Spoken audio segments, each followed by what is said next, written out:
не играха толкова лошо, но получиха наказание точно заради грешка в фиша. Там има едно изискване за отбелязване на съчетанието, че трябва да е с музика с говор. Да. Те бяха пропуснали да го направят и всъщност от крайната им оценка беше намалена половин точка за това, че не беше отчетено това нещо. Много съжалявам, защото аз съм им фен. А както знаем, Ина също има отношение към този отбор. Дано сега да успеят.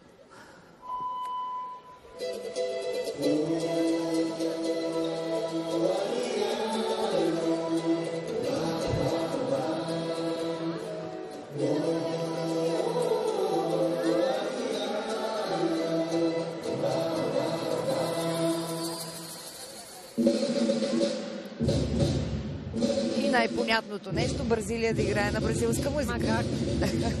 Все пак Олимпийските игри, горещите летни месеци, които там са зима всъщност. Там ще бъдат зима, да. Но добре, ще бъдат зима, иначе ще да е доста топло. Не само като емоции в залите и като климатични условия, ще да е доста тежко. И при тази влага там.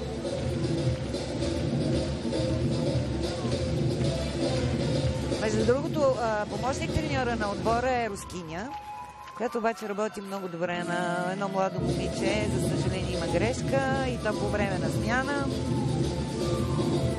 Ще падне и от трудността на съчетанието.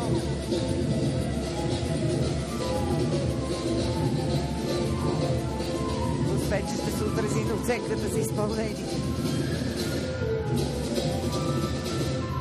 Предполагам, зрителите знаят, че подобно на индивидуалното, тук също има две оценки. Едната е за трудност, едната е за изпълнение.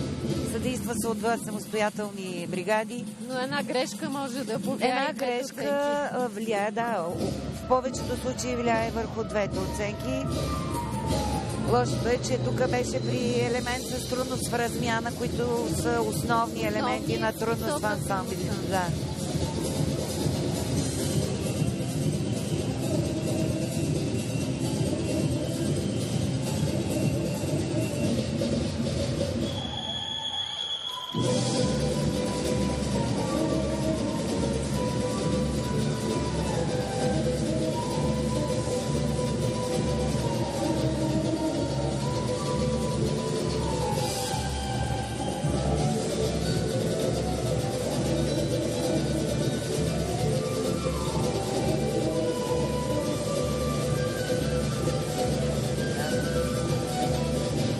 Бяха множествено изхвърляне. Браво, чудесно. Много интересно.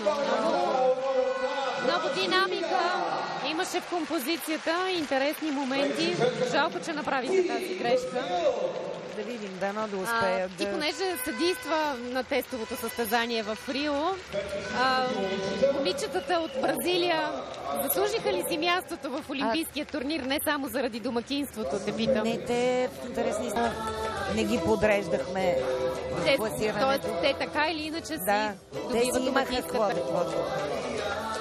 Мисля, че се справиха на домакинското си състезание. Публика имаше много странно в залата, въпреки че е само едно тестово състезание, както ти го определи. Надявам се на самите Олимпийски игри да е пълно, защото знам, че билетите са разпродадени вече за Олимпийския турнир.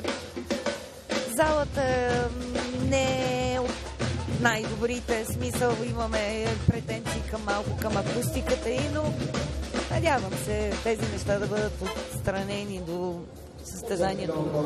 А иначе достатъчно висока, достатъчно голяма. Да, много голяма. Тя е, може би, с размерите на нашата арена. Единствената разлика, която ще